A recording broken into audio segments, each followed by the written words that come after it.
നമ്മുടെ എല്ലാ പ്രിയ സുഹൃത്തുക്കൾക്കും ക്വാക്ക് ഫാമിലേക്ക് ഒരിക്കൽ കൂടി സ്വാഗതം. ഇന്ന് നമ്മൾ പങ്കുവയ്ക്കാൻ പോകുന്ന വിശേഷം എന്ന് പറയുന്നത് നമ്മുടെ ഫാമിൽ ഒരു സമയത്ത് വെറും 2 കോഴികൾ മാത്രം അവശേഷിച്ച് നിൽക്കവേ അവിടെ നിന്ന് നമ്മൾ ഇന്ന് 100-ൽ പരം കോഴികളിലേക്ക് എത്തിച്ചേർന്നിരിക്കുകയാണ്. 100-ൽ പരം കോഴികൾ എന്ന് പറയുമ്പോൾ ഈ കാണുന്ന കോഴികൾ ഉൾപ്പെടെ വളർന്ന എല്ലാ കോഴികളുടെയും കൂടെ കൂട്ടിയിട്ടാണ് 100-ന് പുറത്ത് കോഴികൾ. അപ്പോൾ ഇവരെ എല്ലാവരെയും എണ്ണി തിട്ടപ്പെടുത്തുന്ന ഒരു ചടങ്ങിലേക്കാണ് നമ്മൾ ആദ്യം തന്നെ കടക്കുന്നത്. എല്ലാവരും പൂർണ്ണമായിട്ട് എണ്ണി ലെവലാക്കി എടുക്കുന്ന കാര്യം കുറച്ച് പാടാണ്. കാര്യം എന്ന് പറയുന്നത് ഓരോരുത്തരെയും പിടിച്ചു നിർത്തി ഓരോ കൂട്ടിലേക്ക് മാറ്റിയും തിരിച്ചും അറേഞ്ച് ചെയ്തതിന് ശേഷം മാത്രമേ പ്രോപ്പറായിട്ട് എണ്ണാൻ പറ്റൂ. പക്ഷേ നമ്മളൊരു ഊഹക്കണക്കൊക്കെ വെച്ചിട്ട് നമുക്ക് എത്ര കോഴികളുണ്ട് എന്ന് നമ്മൾ ഇതിനകത്ത് വിലയിരുത്തുന്നതാണ്, ഒരു ഐഡിയ ഉണ്ടാക്കി വെക്കുന്നതാണ്. അപ്പോൾ നമ്മുടെ 100 കോഴികൾ എത്തുമ്പോൾ നമ്മൾ എപ്പോഴും പറയാൻ ആഗ്രഹിക്കുന്ന ഒരു കാര്യം എന്ന് പറയുന്നത്, ഒരു സമയത്ത് അതായത് നമ്മുടെ കൊറോണയൊക്കെ 2ാമത്തെ സ്റ്റേജ് വന്ന് നിന്ന് നമ്മുടെ നാട്ടിലൊക്കെ ഓവറായിട്ട് മഴ പെയ്ത സമയത്ത് നമ്മുടെ കോഴികൾ ഒത്തിരി ചത്തുപോയൊരു സമയം ഉണ്ടായിരുന്നു. അവസാനം അവശേഷിച്ച 2 കോഴികളിൽ നിന്നാണ് നമ്മൾ പിന്നെ അവരുടെ മുട്ടകളെടുത്ത് ഇൻക്യുബേറ്ററിൽ വെച്ച് വിരിയിച്ചു. അതോടൊപ്പം തന്നെ ആ കുഞ്ഞുങ്ങൾ വളർന്നു വന്നപ്പോൾ അവരുടെ മുട്ടകൾ വെച്ച് ഇൻക്യുബേറ്ററിൽ വെച്ച് വിരിയിച്ചൊക്കെയാണ് നമ്മളിപ്പോൾ ഈ 100 എന്ന് പറയുന്ന 3 അക്ക സംഖ്യ കടന്നിരിക്കുന്നത്. ശരിക്കും ഇതിൻ്റെ ഇടയ്ക്ക് നമ്മളൊരു 4-5ഓളം ക്രോയിലർ കോഴികളെ കൊണ്ടുവന്നിരുന്നു. ശരിക്കും നമുക്കതൊന്ന് ക്രോസ് ബ്രീഡ് ചെയ്ത് ട്രൈ ചെയ്യാൻ വേണ്ടിയിട്ടായിരുന്നു നമ്മൾ കൊണ്ടുവന്നു. അതിൻ്റെ ഒരു വേരിയേഷനും കൂടെ നമുക്കിതിൽ കാണാം. എന്നിരുന്നാലും ഏറെക്കുറെ നമ്മുടെ ഫാമിൽ തന്നെ വിരിഞ്ഞ കോഴികളുടെ 100 എണ്ണം കടന്നു എന്ന് തന്നെ പറയാം. അങ്ങനെ എന്തായാലും ഇവരെല്ലാവരും തീറ്റയൊക്കെ കൊടുത്ത് വിളിച്ചു വരുത്തിയതിന് ശേഷം എണ്ണി എടുക്കുന്ന ഒരു ചടങ്ങാണ് നടന്നുകൊണ്ടിരിക്കുന്നത്. നിങ്ങൾക്ക് എല്ലാവർക്കും കേൾക്കാവുന്നതാണ്, പക്ഷേ കൃത്യമായ ഒരു എണ്ണം ഉണ്ടാക്കിയെടുക്കുക കുറച്ച് ബുദ്ധിമുട്ടുള്ള കാര്യമാണ്.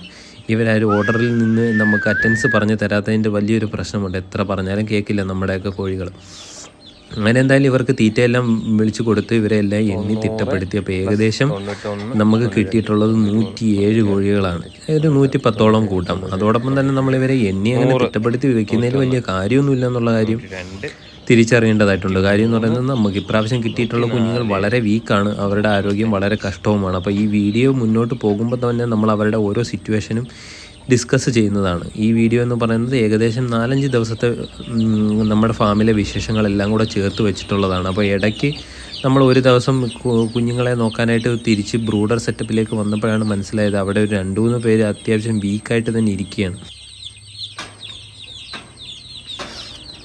അപ്പോൾ തീറ്റയിട്ട് കൊടുക്കാൻ വന്നപ്പോൾ അവിടെ അടയിരിക്കുന്ന ടീമുകളെയൊക്കെ ഒന്ന് പൊക്കി നോക്കി മുട്ട വല്ലതും ഉണ്ടെങ്കിൽ എടുത്തുകൊണ്ട് പോകാമെന്ന് കരുതിയിട്ടാണ് കേട്ടോ. കാര്യം ഇടയ്ക്കിടയ്ക്ക് സുഹൃത്തുക്കൾ ചോദിക്കാറുണ്ട് നമ്മുടെ അടയിരിക്കുന്ന കോഴികൾ എന്തായെന്ന്. അത് എന്താവാനാ, പ്രത്യേകിച്ച് ഒന്നും ആവുന്നില്ല. കാരണം എന്ന് പറഞ്ഞാൽ ഈ കോഴികൾ ഇവിടെ മുട്ടയിട്ടിട്ട് ഒന്ന് പുറത്തേക്ക് പോയി തീറ്റ തേടാനോ വെള്ളം കുടിക്കാനോ ഒന്ന് എണ്ണീക്കുമ്പോൾ കീരിയോ കാക്കയോ വന്ന് ഈ മുട്ടകളെല്ലാം അടിച്ചുകൊണ്ട് പോവുകയാണ്. അതുകൊണ്ട് കഴിഞ്ഞ വട്ടം നമ്മൾ അടവെച്ച കോഴിയിൽ നിന്ന് മുട്ടകളെല്ലാം തട്ടിപ്പറിച്ചിട്ട് വീണ്ടും ഇൻക്യുബേറ്ററിൽ കയറ്റുകയാണ് ചെയ്തത്.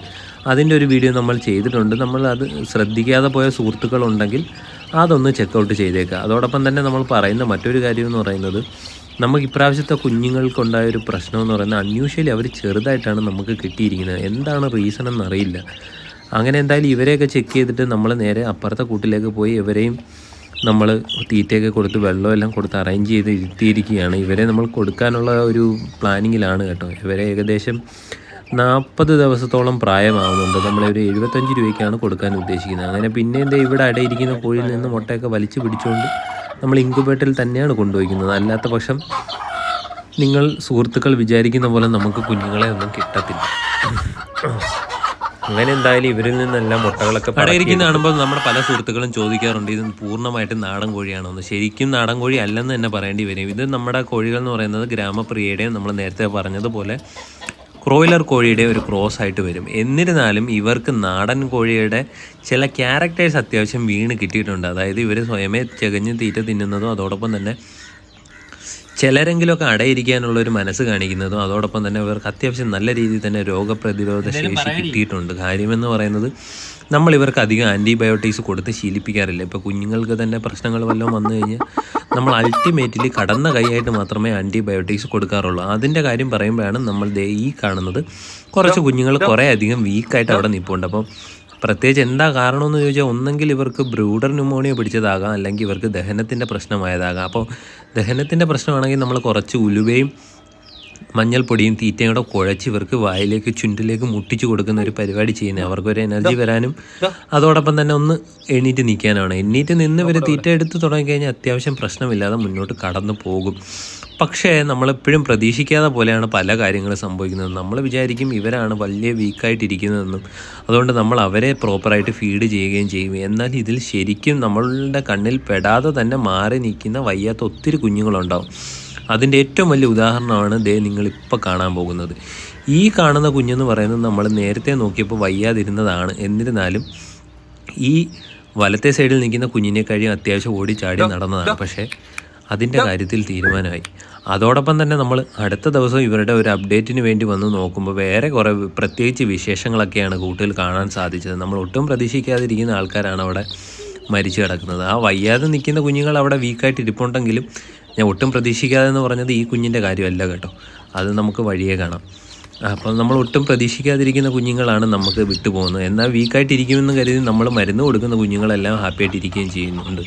അങ്ങനെ പിറ്റേ ദിവസം വന്ന് നോക്കുമ്പോൾ വീക്കായിട്ടിരുന്ന കുഞ്ഞുങ്ങൾ അത്യാവശ്യം ഓക്കെ വരുന്നുണ്ട്. 2 കുഞ്ഞുങ്ങളെ നമുക്ക് നഷ്ടപ്പെട്ടെങ്കിലും ഇതാണ് ഞാൻ പറഞ്ഞ അപ്രതീക്ഷിതമായി കണ്ട കാര്യം. ഇത് ഏകദേശം 1.5 ആഴ്ചയോളം പ്രായമായ കുഞ്ഞാണ്. നമ്മൾ ഇന്നലെ നോക്കിയപ്പോൾ കൂടി അതിനകത്ത് പ്രശ്നമായിട്ട് ആ ഒരു ഏജിലുള്ള ഒരു കുഞ്ഞുങ്ങളെ വീക്കായി നിൽക്കുന്നത് കണ്ടില്ല.